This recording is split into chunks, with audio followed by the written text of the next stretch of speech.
ফেনীর সোনাগাজীতে নদী ভাঙন তীব্র আকার ধারণ করেছে।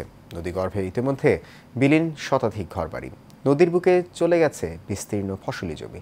ভাঙন প্রতিরোধের দৃশ্যমান কোনো কর্মসূচি না থাকলেও শুধু আশ্বাসেই সীমাবদ্ধ পানি উন্নয়ন বোর্ড। কাজী হাবিবুল্লাহ সুমনের রিপোর্ট, জানাচ্ছেন জাবালুন নূর। 2024-এর আগস্টে স্মরণকালের ভয়াবহ বন্যায় ফেনী নদীর ওপর নির্মিত মুসাপুর রেগুলেটরটি বিলীন হয়ে যাওয়ায় ফেনী ও নোয়াখালী অঞ্চলের নদী ভাঙন তীব্র আকার ধারণ করেছে। ভাঙনে ফেনীর সোনাগাজী ও নোয়াখালীর কোম্পানীগঞ্জ উপজেলার হাজারো মানুষ দিশেহারা। নদীতে বিলীন গ্রামের পর গ্রাম, ঘরবাড়ি, ফসলি জমিসহ পাকা সড়ক। নদী ভাঙনে ভিটেমাটি হারিয়ে অন্যত্র চলে গেছেন অনেকে। যারা আছেন তারাও রয়েছেন আতঙ্কে।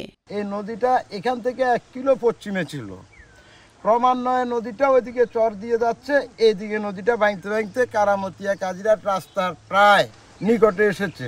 বাড়িটা বা যাই দূর আছে এটা বাঁচাবার চেষ্টা করি আর কি, আমরা রাস্তাটা বাঁচে এটা কিছু আমরা চাই আশা করি। এখন যদি সরকারে কোনো উদ্যোগ না নেয় তাহলে তো আমরা বাকি লোকগুলো আছি, এরা আমার বাঁচার কোনো রাস্তা থাকতো না। গেল বছর বন ও জলবায়ু উপদেষ্টা মুসাপুর রেগুলেটর এলাকা পরিদর্শন করে গণশুনানিতে অংশ নিলেও কার্যত কোনো পদক্ষেপ দেখছেন না স্থানীয় জনপ্রতিনিধি ও রাজনৈতিক ব্যক্তিবর্গ। যদি অতি সত্বর এই মুসাপুর রেগুলেটর নির্মাণ না করা হয় তাহলে আরো শত শুধু হাজার হাজার বাড়িঘর, ফসলি জমি নদীর গর্ভে বিলীন হয়ে যাবে। প্রধান উপদেষ্টার দৃষ্টি আকর্ষণ করছি, যে কোনো দুর্ঘটনার আগে, ভয়াবহ অবস্থার আগে সেখানে দ্রুত ব্যবস্থা নেওয়া হয়। যদিও পানি উন্নয়ন বোর্ড বলছে ভাঙন প্রতিরোধে বিশ্বব্যাংকের অর্থায়নে 171 কোটি টাকা ব্যয়ে অচিরেই কাজ শুরু হবে।